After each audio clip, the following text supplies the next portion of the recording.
In an increasingly uncertain world, personal safety should be on everyone's mind.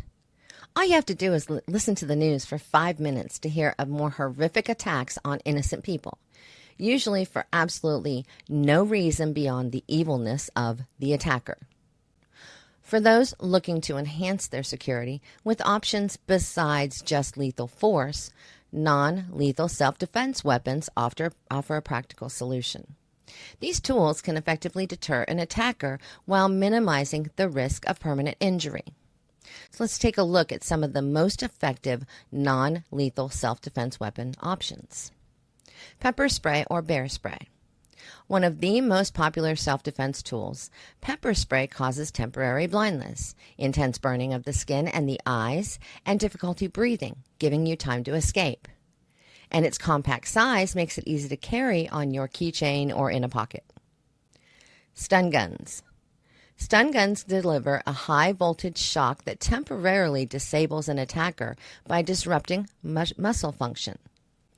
They are direct contact weapons, though, meaning you must be close enough to press it against the assailant's body. Tactical flashlights. Besides illuminating dark areas, tactical flashlights can temporarily blind or disorient an attacker, especially the ones that have the strobe feature. And their durable construction allows them to be used as a striking tool if needed. Personal alarms. These devices emit a loud sound when activated, drawing attention to your situation and potentially scaring off an attacker. They're simple to use and they can be attached to a bag or a belt. I would highly recommend using these in conjunction with one of the other items on this list and not relying solely on a loud noise to protect yourself. Expandable batons.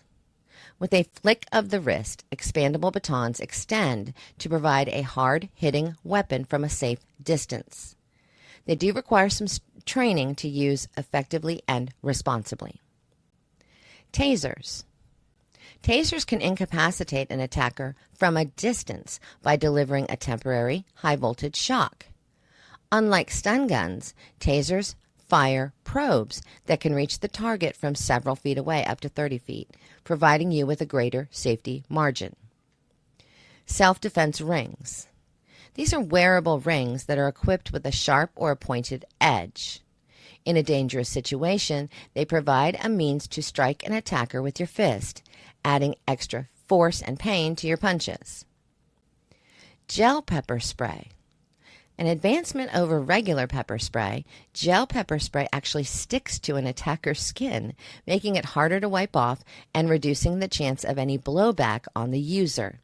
It's particularly effective in windy conditions. Self-defense training. Self-defense training, so classes in karate, judo, or jiu-jitsu, teach people to use their own bodies effectively in a confrontation.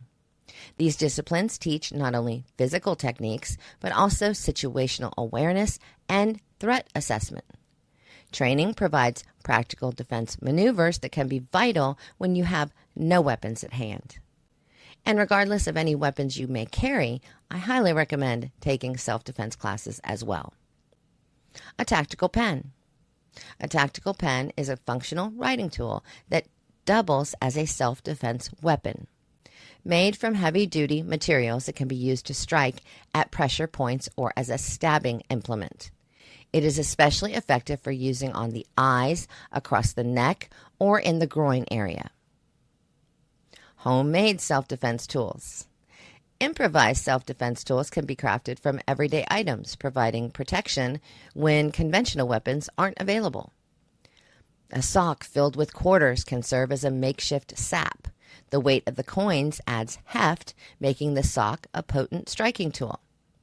Holding your keys between your knuckles can turn a punch into a more damaging strike, focusing the impact over a smaller, harder point. These non-lethal options provide a range of choices depending on personal comfort, legal restrictions, and the level of threat you may face. And it's essential to receive proper training and to understand the legal implications of carrying and using any self-defense tool. Sometimes just carrying a baseball bat, a glove, and a baseball in your car is enough for self-defense and takes care of any legal issues. Well, if you really liked this video, please consider giving it a thumbs up. And if you really, really liked it, why not subscribe? And don't forget the notification bell. I post survival quiz questions every day.